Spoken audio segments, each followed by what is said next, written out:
I think in the question period, they'll take one and give it to the volunteers. So we have two. Yeah. No problem. It also seems like one of my components is better than the other. Yeah, that's easy. Okay.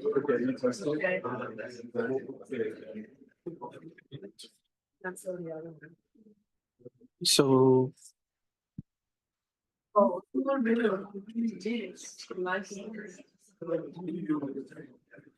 Okay. So we are going to start session 1. So just a little bit of background.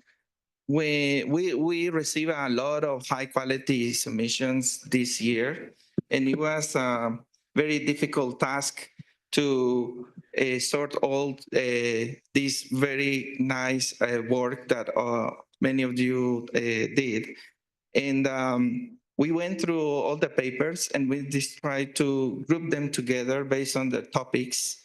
So that's why we came up with this session 1 to 5. So session 1, you can see in the program, is education and data visualization.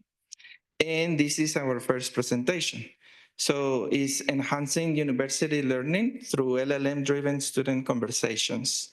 And we have Sebastian to give us his talk. So this is an abstract submission. Okay, the floor is yours. Hi, everyone. This is my abstract talk where I'm presenting my idea on how we can use LLMs to enhance the experience of both students and teachers in the education domain. So what's the story in education currently?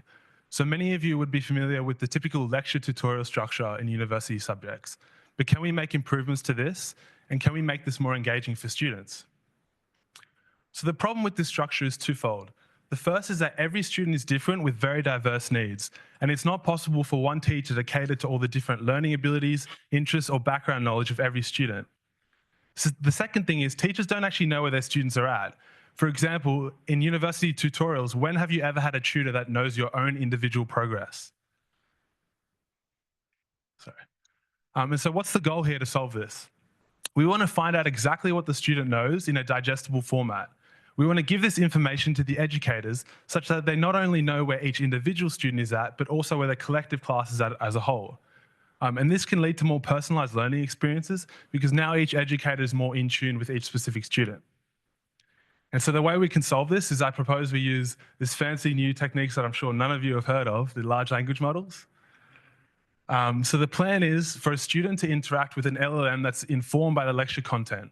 So they interact with this after the lecture and before the tutorial. So the dialogue between these two gets sent to the analytics model where we extract a number of key insights and metrics and present it in a visual form.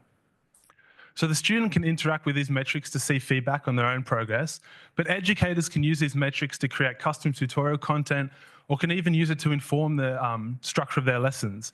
For example, they might like to allocate more time on a specific concept that a lot of students are struggling with. So now for the conversation model, I have two main ideas.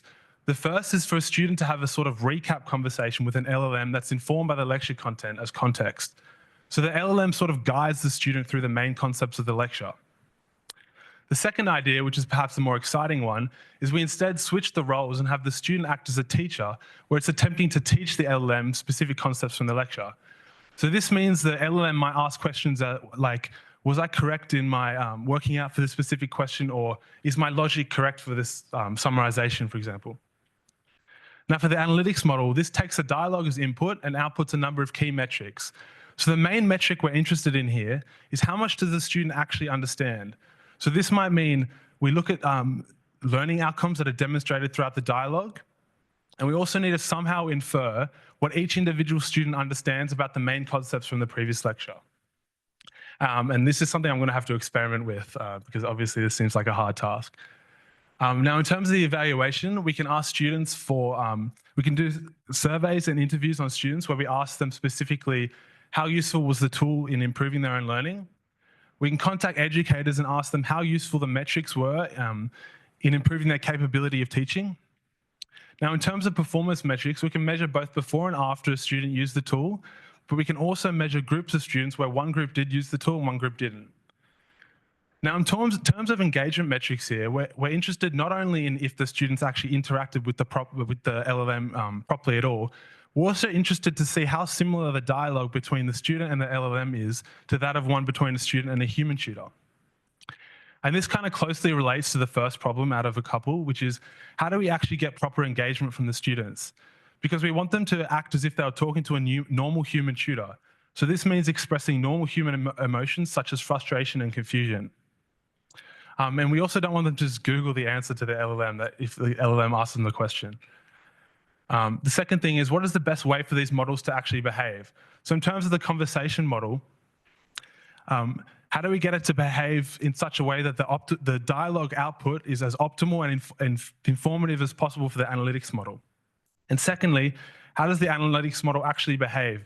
And I'd like to know your feedback as to any ideas as to how to get this to work most optimally.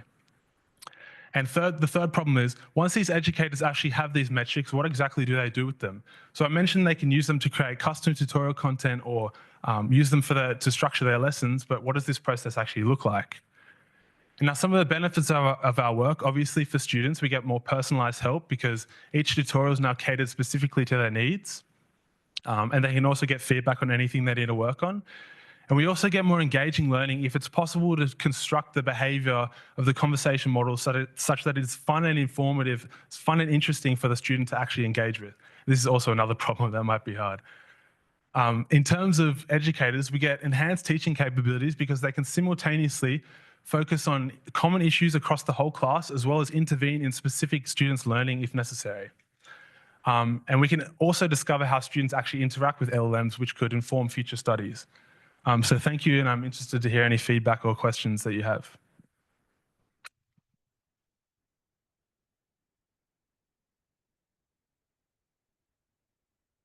Thanks, Sebastian. Any questions?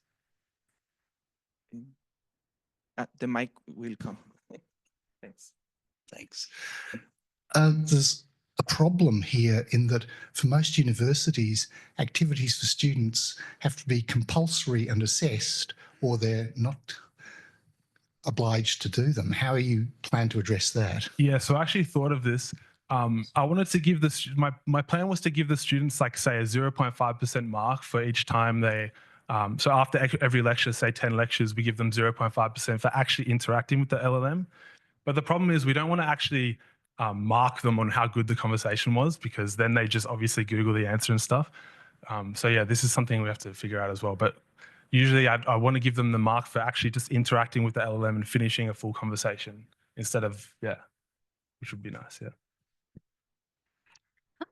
Thank you very much for that presentation. Have you considered what to do to make adoption more seamless? For example, as a lecturer, if I have to update the LLM for every course that I teach, it will seem like a lot of work. So have you considered how to make that a little bit less? Yeah, so the idea is that the lecturer would kind of give the LLM the context, the previous lecture's context, maybe with RAG or something. But my idea was to split up initially, because the context is limited, is to split up maybe the main concepts of each lecture into separate models, and then have the conversation with the student interact with these different models so that we can then combine the scores into different metrics. But yeah, that's something I need to figure out, which is how do we actually give the students, the LLM, this context and update it frequently. But yeah, probably RAG would be the best way in some way. All right, thanks. Yeah, thank you. So we are going to continue to our next presentation.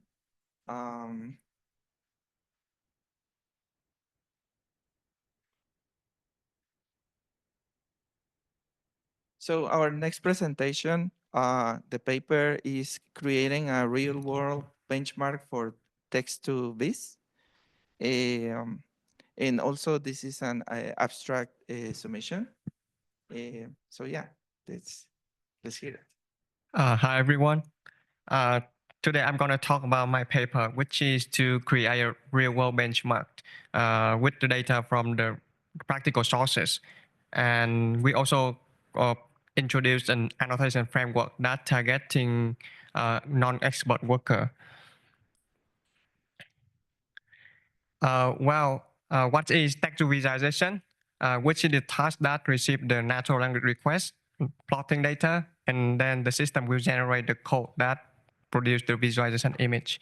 The system with this ability would enable user to visualize the data without programming experience or visualization expertise. And what brings us to this research?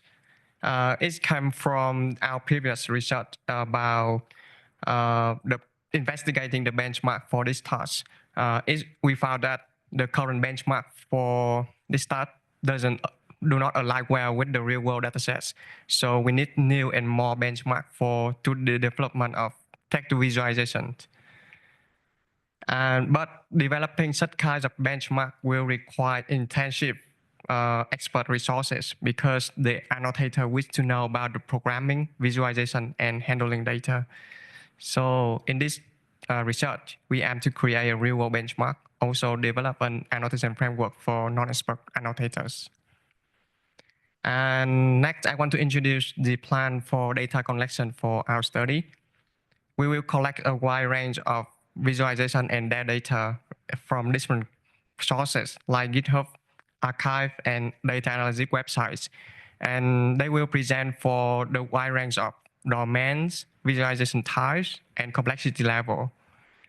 As for GitHub, we will targeting on notebooks from the assignments for data analysis courses, and which is contain four main components: plotting data, task description or natural language request, code, and visualization image.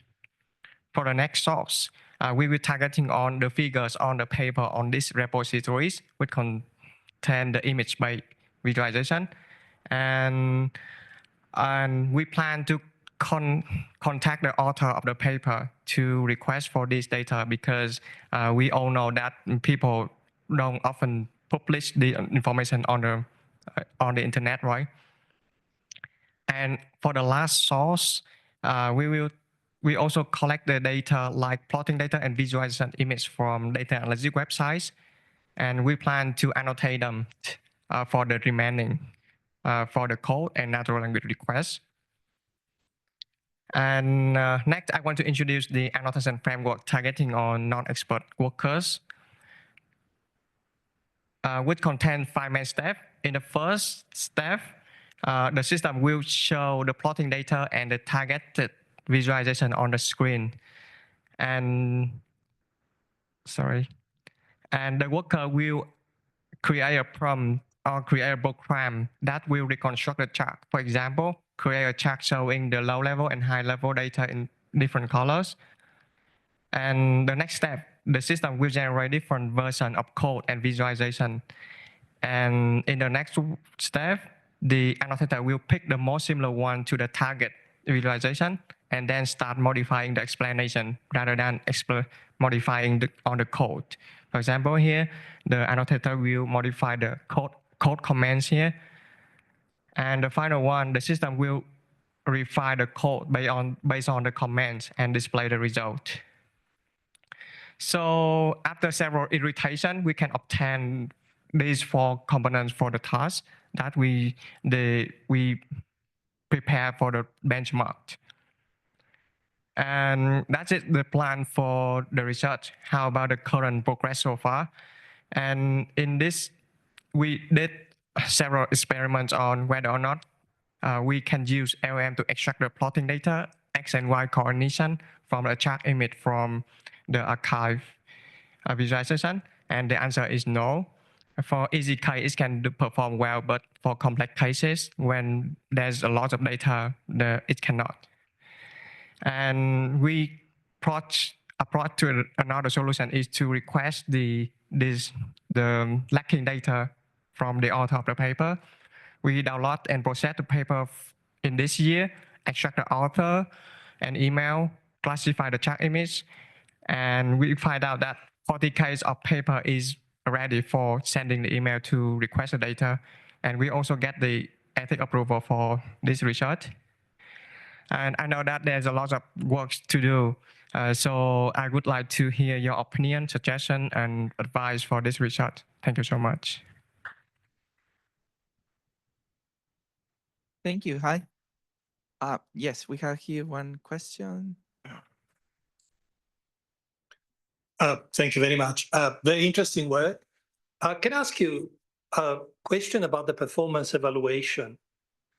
Do you assess the output against the ground truth of the visualization or the ground truth of the code that generates it, or both? And what are the performance evaluation metrics?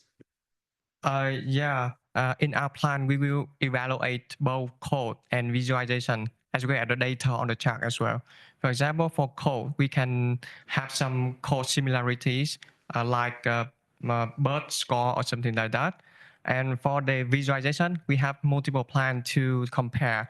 Like we will compare the data on the charts in X and Y coordination between the ground truth and predictions. And we also have an idea to evaluate the whether or not LLM can evaluate, can access, can predict whether or not the visualization is good or not. So we also have that directions. Thank you. Okay, thank you very much. Okay. Nick, there is another. Thank you. Hello, thank you for the presentation. I find it very interesting. The question I want to ask is, this immediately reminds me of something that's coming out from Auckland University with Insight. So R is also from Auckland University. What they decided to do was basically to come up with an interface where you can just drop in your data set and basically do very simple kind of linear regression plots directly from the data set that you have inputted. My question to you is, with this kind of large language model, you're aiming to provide your clients basically a way to code from natural language. And are you trying to, what kind of people are you targeting? Are you targeting scholars, or are you targeting, like, for example, first-year university students? I think the use case for our research is multiple purpose. Like you can imagine that when we write a paper, we have a data and we want to visualize using matplotlib, right? And that's the one use case. And another use case is people have a data in their database. They want to know something interesting about their data, and this also serves for that purpose as well. So thank you so much. Right. Thank you very much. Thank you. Thanks. We are going to prepare for the next presentation. Before we start the next presentation, is Lon Hay Matthew Lam here? Oh, okay. You have, okay. No, all good. Thank you. Okay, so the next presentation, let me introduce here quickly. The title is Do LLMs Generate Creative and Visually Accessible Data Visualizations? And here with us is Clarissa. This is a long paper, pretty interesting work. And Clarissa, the floor is yours. Thank you. As a conclusion for this paper, we got that generate data visualizations may be novel to some, but sometimes not surprising, nor visually accessible to humans.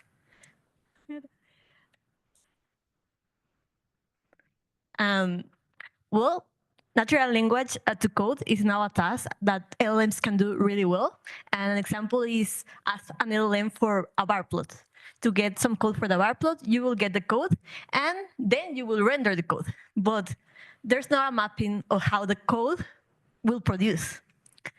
And also, what happens if you query several times the same question? Is there a point that you will get a different output, or is everyone going to expect the same generation?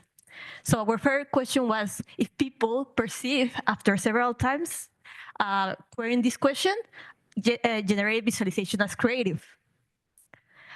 There's another thing. If you make some complex or subjective requests, will this code pair the subjectivity of the natural language to the code?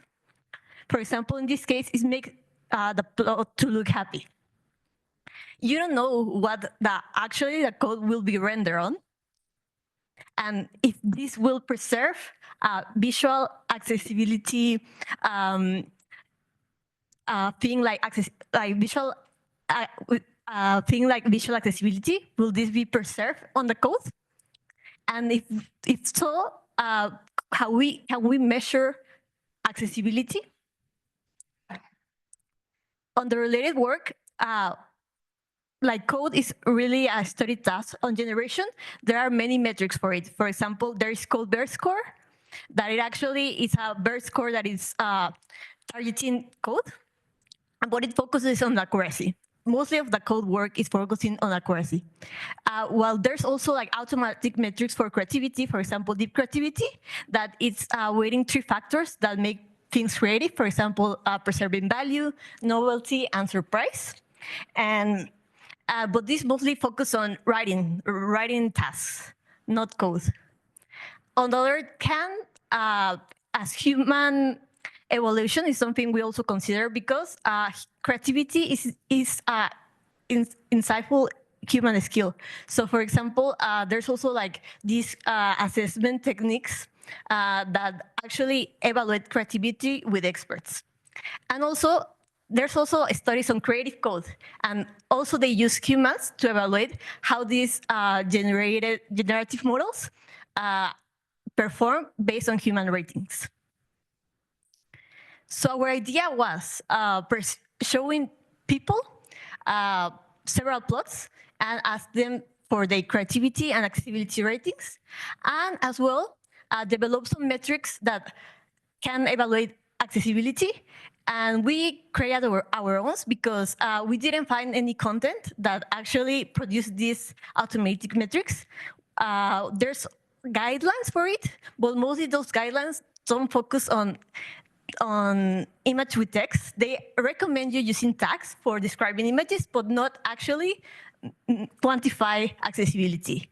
So we focus on those two things. One is a space between words, that is something that makes things easy to read, and also on contrast between color on text and its background.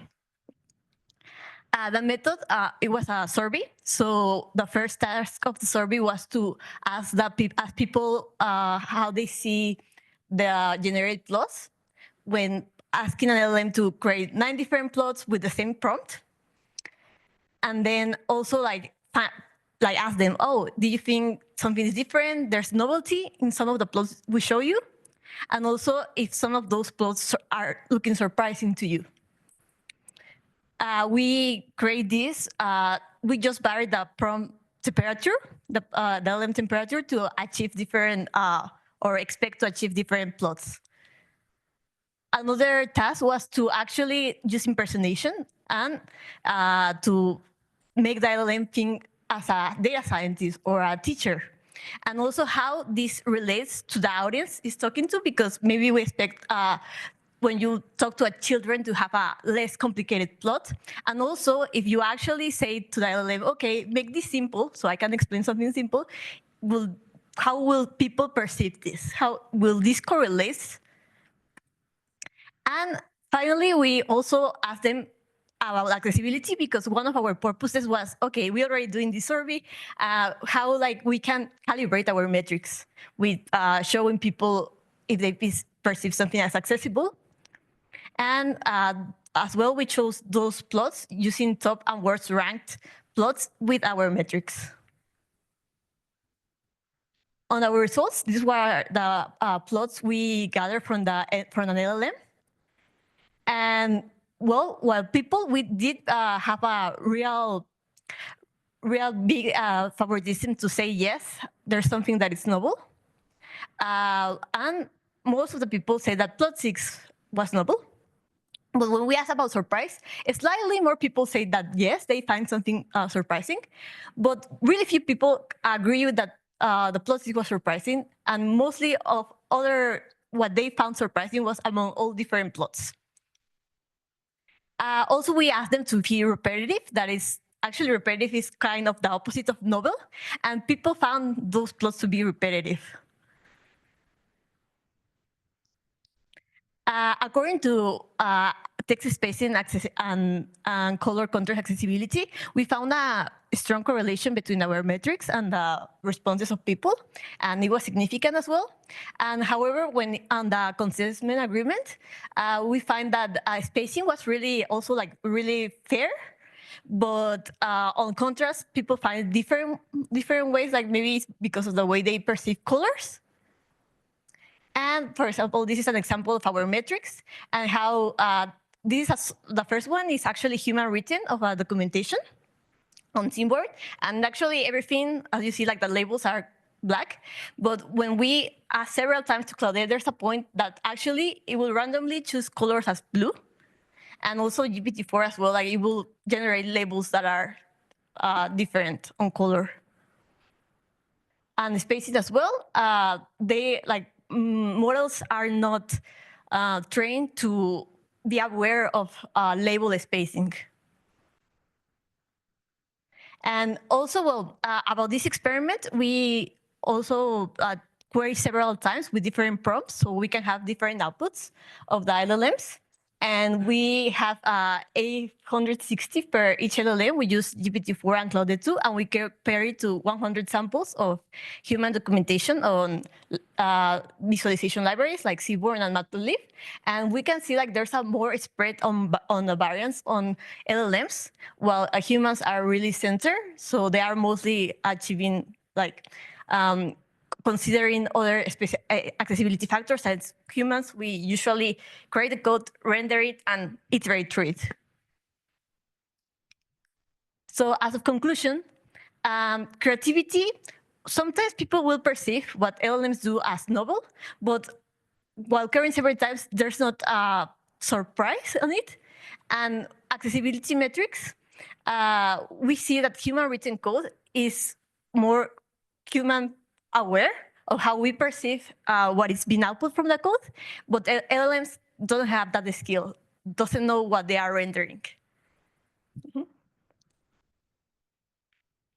And thank you.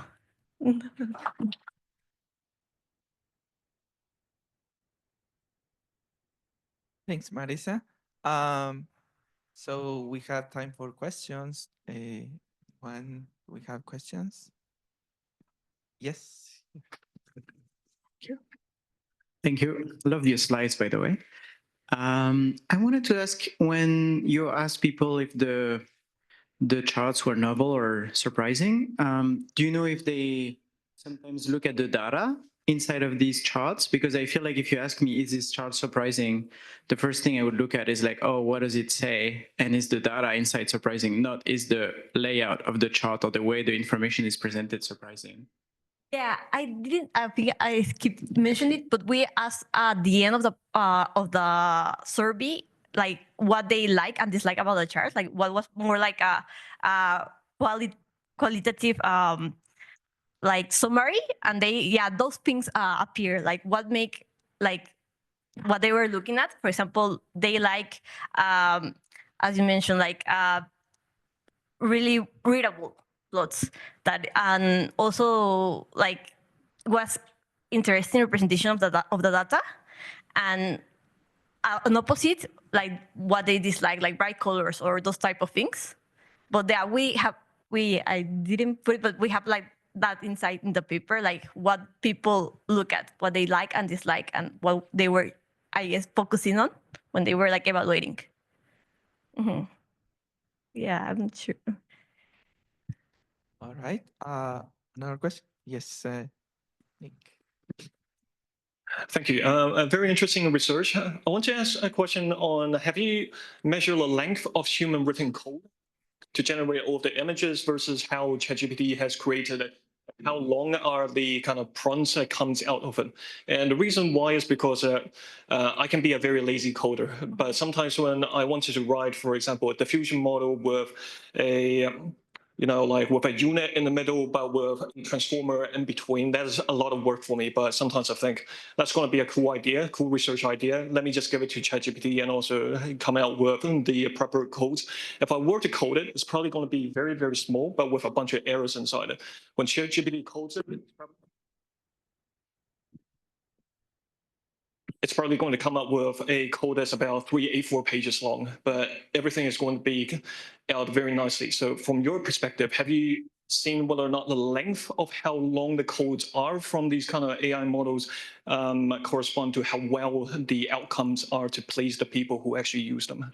This good. Well, in the paper we have in the appendix section, actually like compare how like those like the code I put there, like the comparison. Oh well, like the comparison of the human code versus that. And actually, I found out that sometimes, for example, GPT can give you three plots, three different, like it's just like a pen and then show, and then there's another piece of code. So that's misleading. Like you don't know if it's because it's more better and more like personalized, or is like, okay, just one option, two options, three options. And also like, I think actually it was something that maybe someone expert that is a seaborn expert, they actually know like which plot is the best and which aesthetics or which, I don't know, which specific function can do the same thing, but 2-3 lines instead of like unplanned coding. Yeah, actually I perceived that it was, even seaborn experts did less code and it was more meaningful in the rendering than LLMs giving you 3 different answers that are kind of the same, or yeah. Okay, thanks. Another question? Okay, I have one question. So in your work, you present, or it seems like the experiments, you use 2 LLMs, GPT-4 and Claude 2. Why those 2? And did you check, for example, Llama? Well, yeah, yeah, they are good. They achieve good accuracy. So I was okay. Let's try what people is using in the world. Yeah, yeah, yeah. There's no specific reason why we use that ones, but I think at that time, like they were like the newest. Yeah, and they achieved good things. So we wanted to see. So it would be interesting, just like maybe as a future work or side work. There are specific LLMs that are fine-tuned for rendering and generating images. So, for example, the ones that they are used behind Mid-Journey.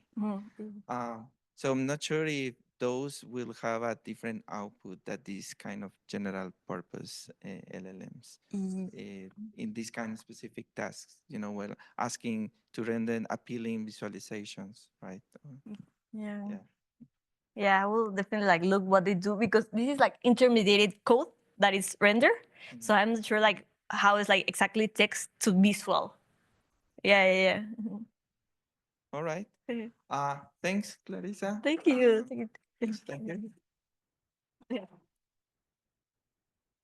So then we are preparing for our next presentation, and this presentation has been awarded as an astounding paper. So basically it's like the second place. So yes, the presentation, the title is a closer look at tool-based logical reasoning with LLMs. The choice of tool matters. And this is a long type submission. So we will hear from Matthew Lam. Yeah. Matthew, yeah.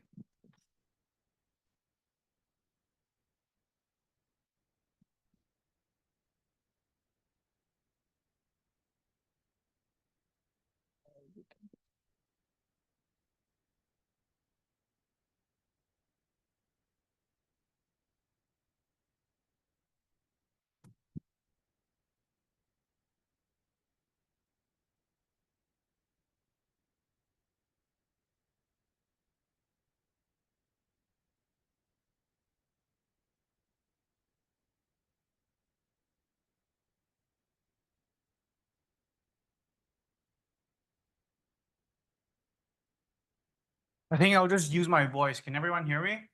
Yeah? Yeah. Because I got my notes. So the problem is that we have some people. Okay. They won't be able to. Okay. Yeah. So just hold on a moment. We're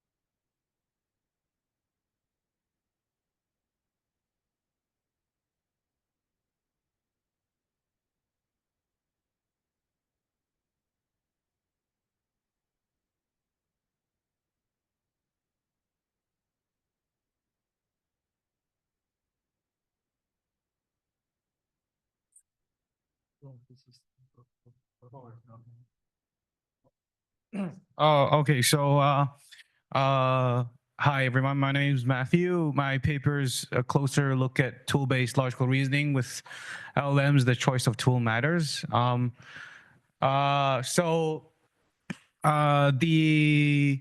obstacles in understanding LLM's logical reasoning capabilities. So, I think it's pretty obvious. Everyone here should have a understanding of it.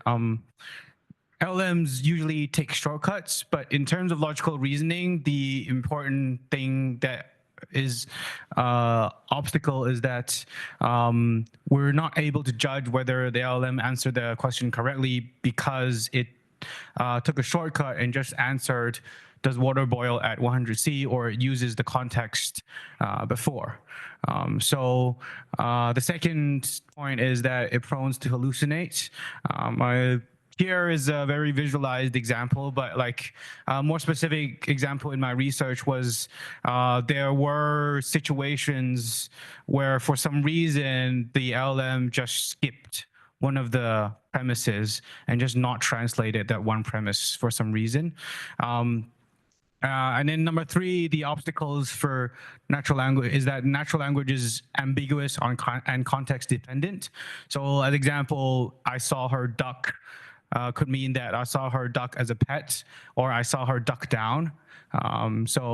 Another example is not eating or writing equals not eating and not writing. So the natural language, especially English, has different representation. And as you can see, I'll show in the future in the next slides that when we use a more naturalistic language to construct our logical reasoning data sets like Folio, the LLM does not perform well even using tools. The current state-of-the-art approach, there's two types of approach. One is to utilize the free-form approach, which is relying on LLM's internal capability. So something like chain of thoughts, or let's take it step by step. There's even more, I think there's a new approach that trains the LLM on Ike's reasoning steps. But here our focus on this paper is tool-based approach.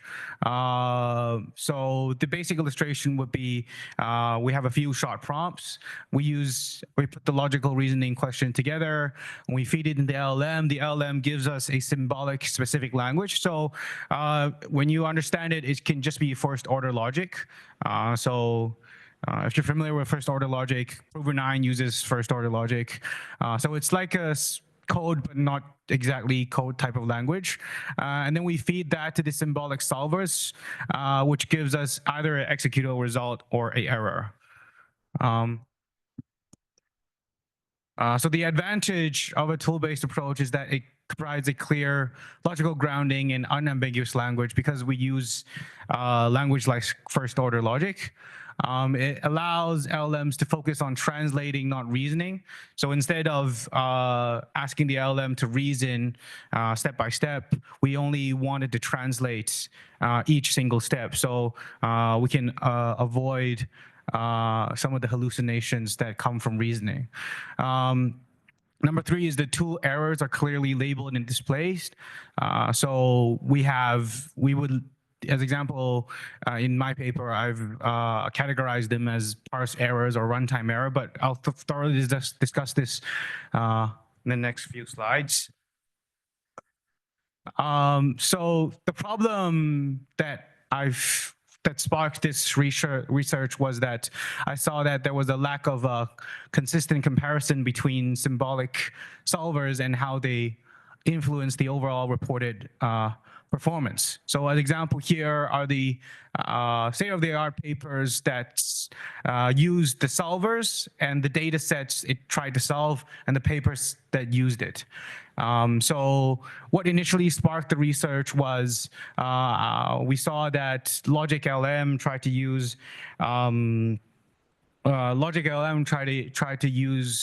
Pike, whereas SAT-LM tried to use Z3 to solve Proofwriter. The only difference was one tried to solve the open data set, which is the true, false, or unknown. The other one's closed, so the answer would only be true, false. So we did some initial experiment with it, and we found that there's a big contrast in the results, where Z3 performed significantly better than Pike.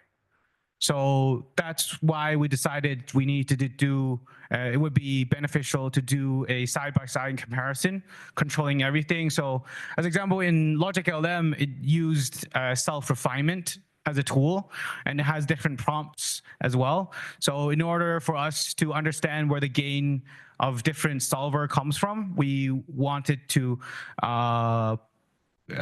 do a side-by-side comparison. So we have the exact same prompt, exact same process, and we don't change the solver's settings. So the setup of the experiment is kind of like how I explained. So we have 1, 2, or 4 short prompts.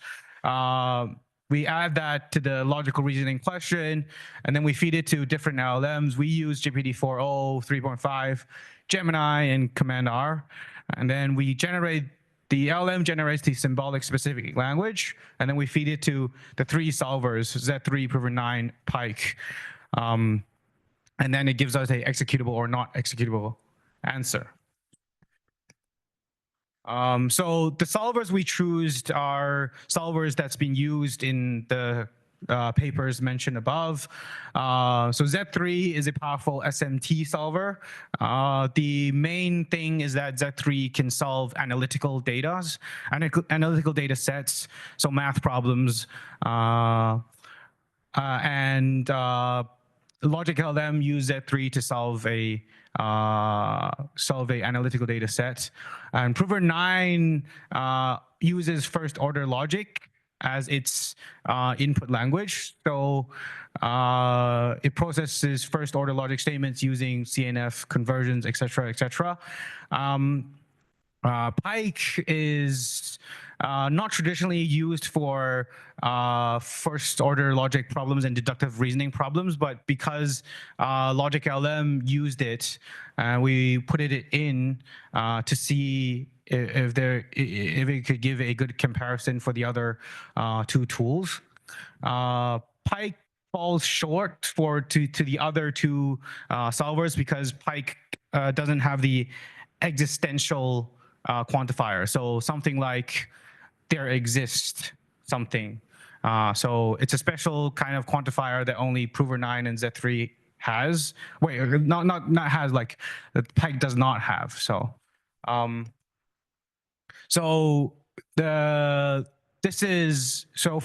the same question, Charlie is green, gray is kind, etc.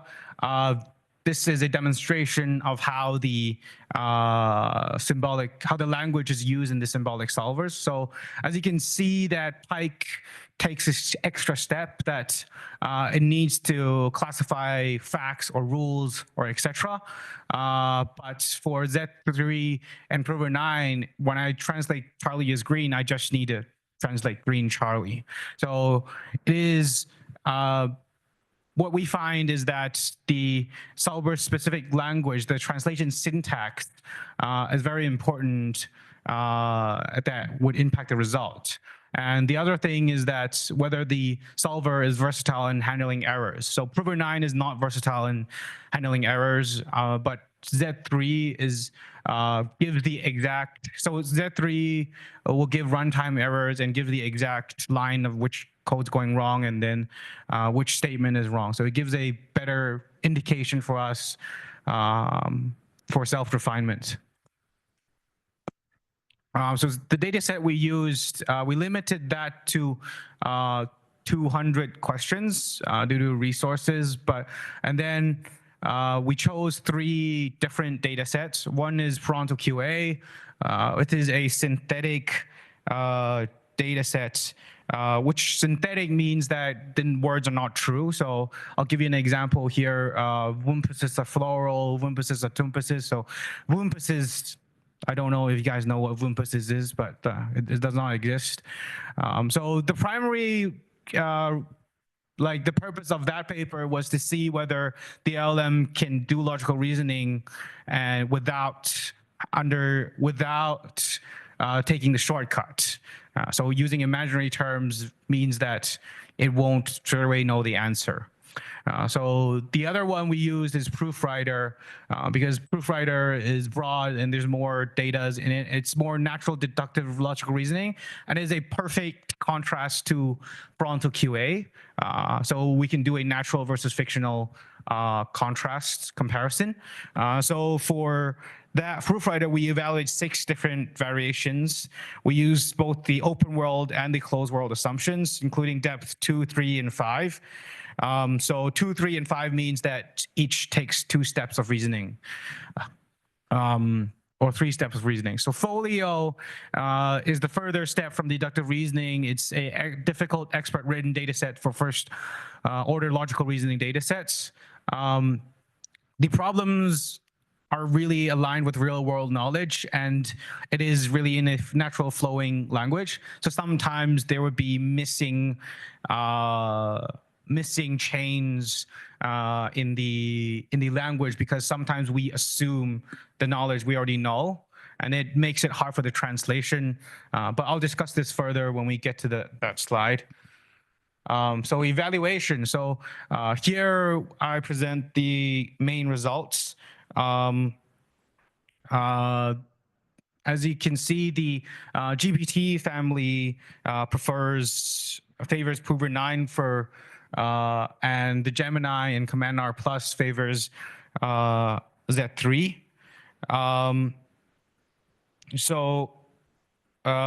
Specific to the tool-specific insights would be the Prover 9 has a higher execution rate due to its FOL-like programming language.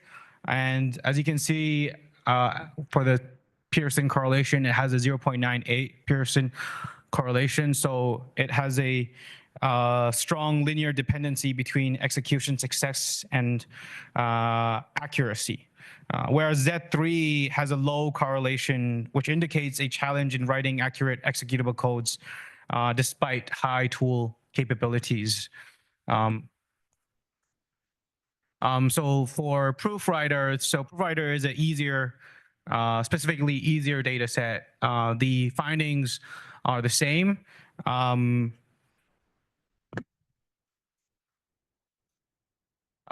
then the next slide, we have the natural versus fictional.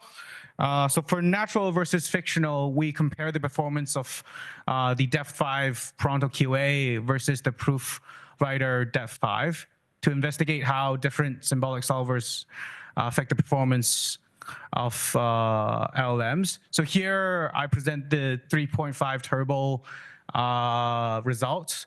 So as you can see that Prover 9, which is the orange colored, Prover 9 sticks to our understanding of when we have a fictional data set, the accuracy should decrease. Whereas the other Z3 and Pike has a performance gain from the natural versus fictional Swift. Our speculation is because that Z3, the LLM finds it easier to translate the predicates because it's only doing the translation. It doesn't need to do a reasoning.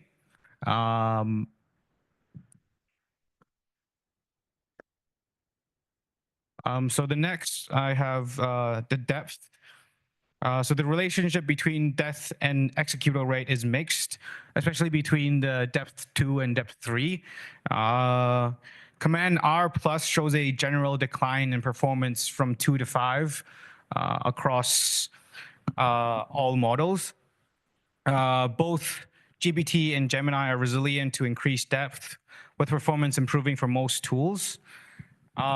This really, so previous finding would say that when we increase the depth on LLM alone, the performance of LLM should decrease. But in a tool-based comparison, there's a robustness in the translation approach where it's can handle high complexity, even when it's depth 5, because it's only doing the translation instead of going down layer and layer.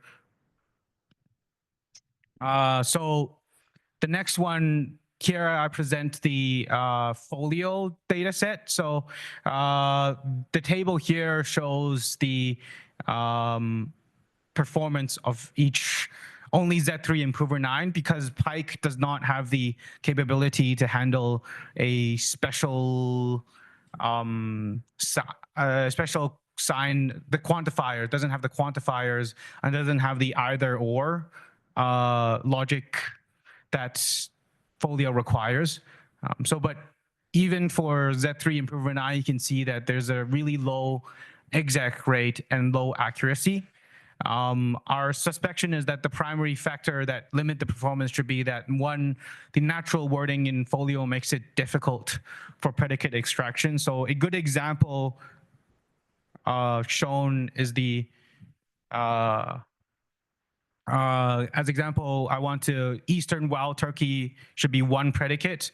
It's shown in the appendix, but here, the Z3 translation translated into the 2 predicates, which throws an error. Number 2, Folio is annotated by humans, so assumes a degree of common sense. So for the evaluation errors, we basically categorized into 3 parts. One is parse error, which refers to the mistake identified by parsers. So exist is something you have to use, is like the specific language, so like a equal sign in Python. Or execution error is when a given fact is inconsistent or the predicates are defined wrong. Both of these can be solved. And the other one, a special case for Z3, which is because Z3 doesn't have an unknown program to it. I programmed it myself, where you run the true and the negation of the true, and then if both cases are true, then there's something wrong with how you define your code. So as you can see, the GPT-4 error analysis here shows that the Z3, although the Z3, so the yellow, you can see that the exec with correct ratio, and then the non executable error. So although Z3 can translate more questions, it doesn't give the correct answers more, whereas Prover 9 is able to translate more and give more correct answers, given that the translation is correct. So in conclusion, the tool augmented reasoning is a promising paradigm for reasoning with LLMs. Number 2, different tools bring different translational requirements and capabilities. And 3, results for the same data sets and LLMs could vary up to 50% depending on the tool choice. While in terms of satisfiably checking, all these tools provide similar capabilities, but the open question is whether these difference in results are rooted in pre-training data of the LLMs, which would make them more capable in translating into certain tool-specific language? Or is it because because of the tool? Thank you.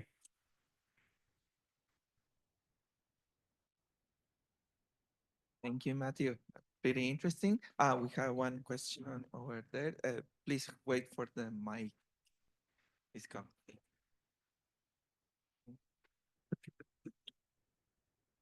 Thank you. It was a great talk. So while you measure the performance on accuracy and execution rate, these seem like extrinsic metrics because the LLM is being used to translate from English language to logic specific language. So did you have any evaluation or do you have any idea about how we can measure whether the LLMs are doing the translation right?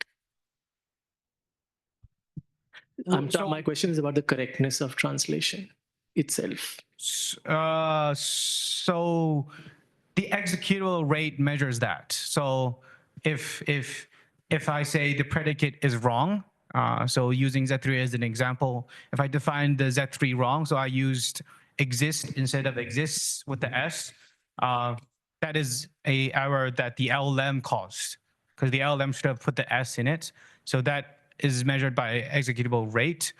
The executable accuracy is where, given that the solver accepts and can run the code the LLM provides, does that give me the correct answer? So that's what the executable accuracy measures.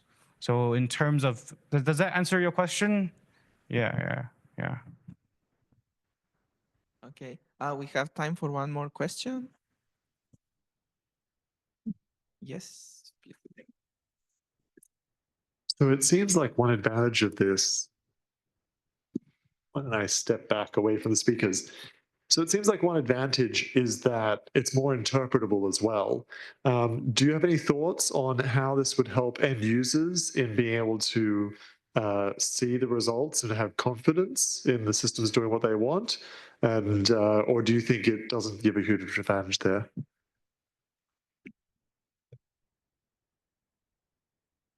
I think I'm confident because that the LLM, when the LLM, it's really shown that in the free form approach, I believe it would be the better way to deal with it, because from further on, now that we can already solve the deductive reasoning, the tool-based approach here, I think the next step is really to combine the freeform and the solver tool approach, because one of the main issues about the tool-based is that it's very restrictive. So what you can see in the folio data sets, when the language is more naturalistic, somehow the predicate extraction just goes wrong. In terms of your question, whether we can move forward with it, I think definitely, because LLMs would be continually better. It can, because it's doing a translation, it's doing a line-by-line translation. So it doesn't have to go down the structures. It just has to do the predicate extraction. So in terms of that, it will be easier. But our research goal should be to further it. So we want to solve better or harder logical questions like the folio. So I think that in terms of that, the tool-based approach will be limited because it's very hard after the execution rate. So given that the solver can solve, solver accepts the translation, it's very hard for us to go to each question and see which is wrong and why is it giving me the wrong answer. So from my when we're doing the error analysis, I literally went through to see if each tool solved the same answer wrong. The answer was no. They didn't. So the answers they got wrong were all different. So when you use Z3 to solve a question, this question is a hard one that we cannot solve. But using Prover 9 is a different question. There's no universal question there. So that's another hard part on that. Yeah, I hope that answers your question. Yeah. All right. Thank you very much, Matthew.